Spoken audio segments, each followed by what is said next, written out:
What's up, y'all? My name is Kron, and here I am to show you how to hatch a perfect shiny every single time.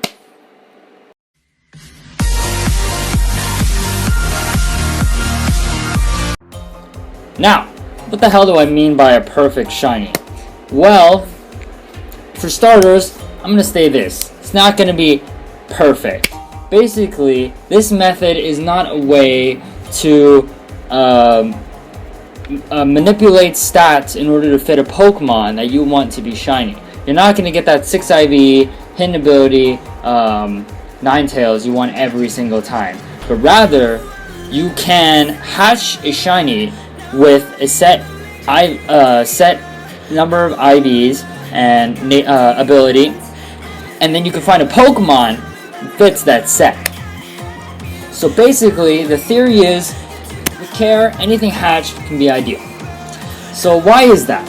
Well, I made a little diagram showing this. Basically, the data for an egg, the IVs, nature, ability, gender, all that is decided before the egg is generated. Everything before the egg is generated, nothing. Whatever you do, it doesn't matter. Switching out the parents doesn't matter. All that, it's just, it's irrelevant to the data of the egg. The RNG is already set in place. So basically, once you accept or reject an egg, once you say yes or no to that daycare man or child, whatever the hell he is, a new egg is created. And then in that gap, the data is set in stone. And you say yes or no, then a new egg is generated. Whether or not you accept the egg, obviously you accept the egg, then that egg is taken. You have the data already in your pocket, but you reject it, a new egg is created. Nothing from that old egg is left over in that new egg. It's 100% new dice roll, new RNG is set. So, what does that mean for you? Well, if you save before that egg is created, no matter what that egg is, if it's shiny, if it's good IVs, whatever, it's gonna stay that way forever, no matter how many times you reset. Unless, of course, you reject it and then save, and then, well, you've lost that egg.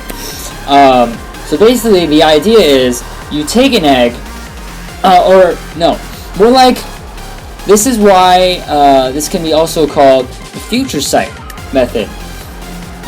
Basically, you save, you see what the egg will be, and then you reset and act upon it. So, what are some pros and cons of this method? Well, the pros are obviously you can never hatch a bad shiny. You'll always, if you hatch a shiny, you'll always. I mean, I've had that experience where I've hatched a shiny, it's wrong ability, wrong IVs. You know, really needed that special attack, really needed that speed, didn't have it, or it didn't have the right gender. You know, you really wanted a male Medicham, I don't know, or something like that, didn't have it. Theoretically, you'll never hatch a bad one because you'll always be able to control what Pokemon comes out with what stats. Also, you can reuse O powers. That's kind of a pro for me. If you reset all the time, your O powers get reset. You know, you're doing that. But cons, takes a long time. Takes almost twice as long, maybe more than twice as long. Because basically what you're doing is saving, hatching an egg, resetting, then rejecting that egg, and then going again. That entire method takes 2 to 5 minutes for one egg. So that's a sacrifice. Another one can be hard to keep track of. You have to make sure that you save in the right place. Right before you accept the egg, basically. Before an egg is generated. If you save while an egg is generated, or if you save, well, I should stop saying generate. I guess like before the daycare man has an egg, because an egg is generated.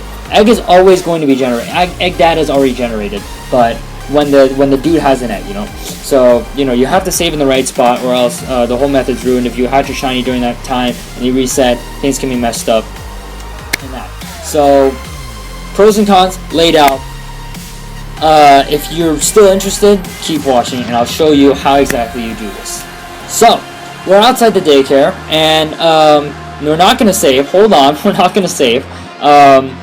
And say I want to hatch a shiny Tyrant. So I have my Tyrant here.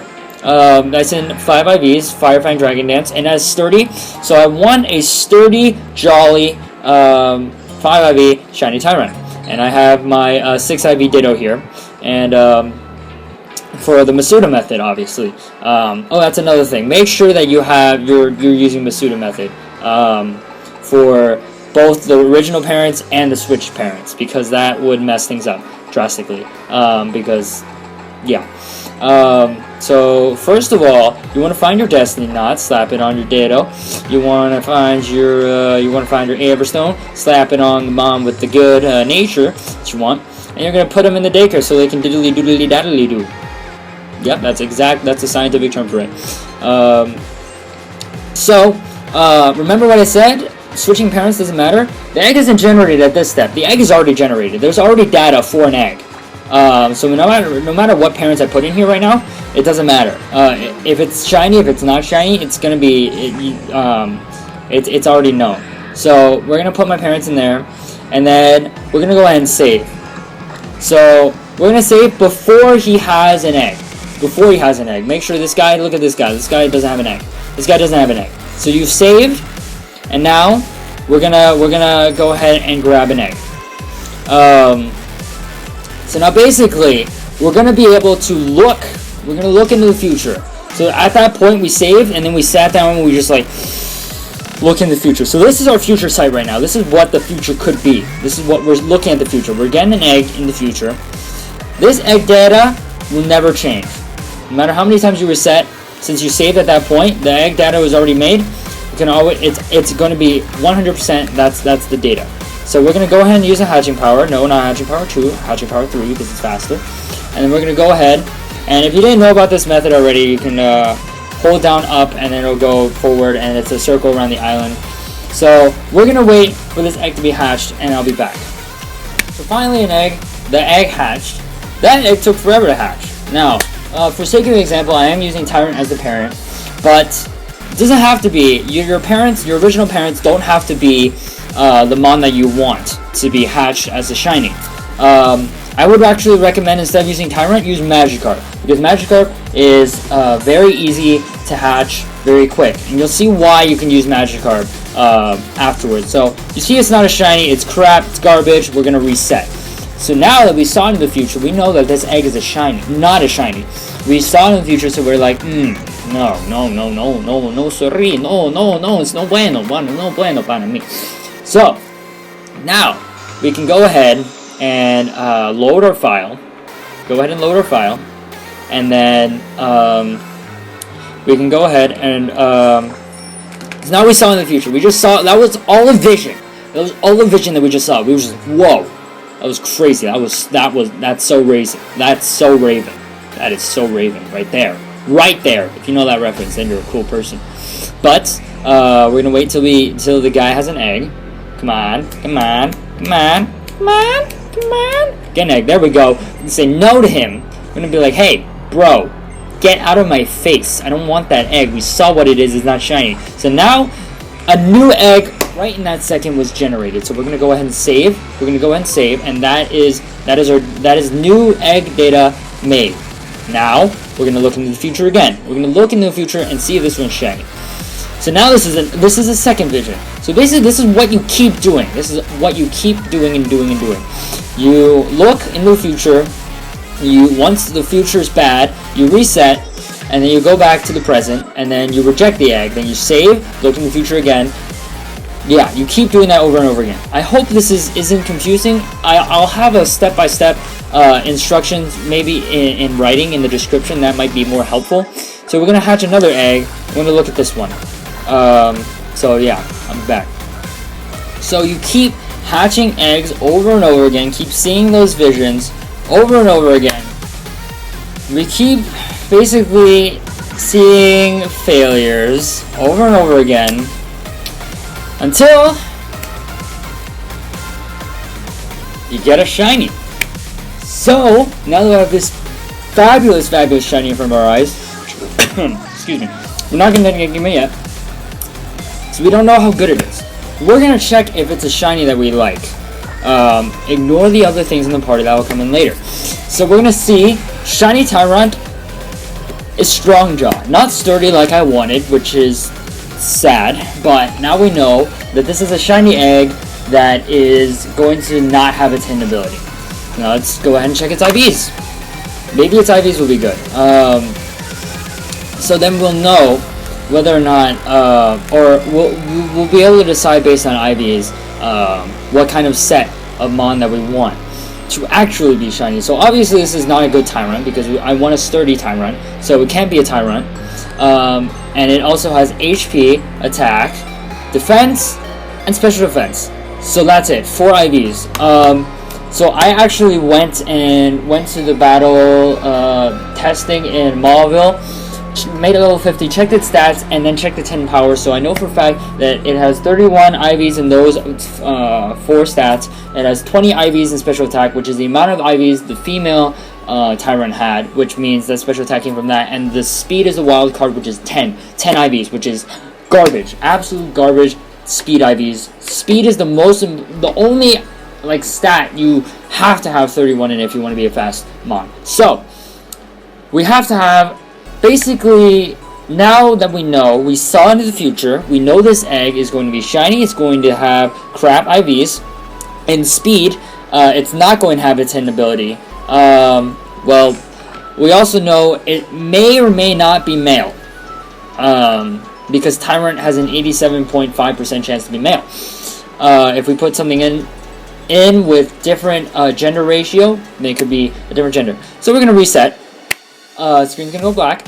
And we're going, now that we saw into the future, now that we know the egg that is going to be produced will be shiny, we can change some of the things, that some of the result, aka the Pokemon. Remember what I was saying? We can change. This isn't a video talking about changing or making the stats fit the Pokemon. It's making the Pokemon fit the stats. So now we know the next egg that will be produced will be shiny, will be crap speed IVs, no hidden ability. So what fits that? In my for my ones, Aggron. I would love a shiny Aggron. Speed doesn't matter, and it doesn't need a hidden ability. So Tyrant's grown 18 levels. Give it back. And now, remember, whatever you do before you get the egg, before the egg is produced, doesn't change anything. I can take out both parents. I can put in 2 new parents. Doesn't matter. So we're gonna put in an Impish Ditto and my Aggron that I know is 5 IVs. So it's guaranteed to have those HP, attack, defense, and special defense IVs because both parents have those. Destiny Knot and Everstone are on my parents. So we're gonna bike around and get the egg. So because we saw into the future, we know this egg is going to be shiny. We know it's going to be hidden ability. Not hidden ability, I'm sorry. We know it's going to be craft speed IVs, and it might be male. We don't really have the male information, and also we don't know which non-hidden ability it is. You could, theoretically, you could just slap in like an Eevee or something, and you can see if it's runaway or adaptability. Then and then reset again. So there are many ways to do this, but let's turn on our hatching power real quick, and I'll be back once we get this egg down. So we have our egg hatching. And remember what I said before about the Magikarp? Magikarp's a better parent. This is why. Even if your first parent, doesn't matter. That Tyrant, doesn't matter. This is what matters. Shiny Aeron. Look at that. Same egg, different parents. Not going to give a nickname to it yet, because I haven't thought of one, frankly. And we're gonna, first we can check its ability. It's not gonna be hidden ability. It is female, as you can see, because Aggron is 50-50, while Tyrant is 87.5 and 12.5. Rockhead. So it's that slot for second ability. Even if I put a Eevee in, it would be that slot for ability. If I put in a Apom, it would be that. It might not be Technician, it might be Runaway. I don't know which one is which. Or wait, hold on. Ambipom has Technician. Pick up and Runaway. So let's check this Aeron stats. If the Aggron has a max special attack IVs, then it's going to have max special attack IVs. But HP, attack, defense, special attack, special defense, no speed. There we go. Look at that. IVs are preserved, shininess is preserved, which is obviously the most important part. The natures is preserved with the Everstone, which doesn't really matter, but ability is preserved. So, conclusion: if you want to avoid hatching a sad IV shiny or a sad non-hidden ability shiny, this method is for you. But like I said before, when I listed the pros and cons, it takes a lot longer. This method probably took. I started hatching probably like a week or two ago. Finally got this shiny. So there's a lot of things. There's a lot of variables you can take into account. But this is how you do it. So thank you guys so much for watching. If you enjoyed, leave a comment below telling me what you enjoyed. And there are some links in the description talking about the time machine method for IVs that Justin Flynn made, as well as a video explaining this method, similar method in a similar way. But I thought that I would do it in a more concise, easy way to see. So, till next time, Penguin Nation.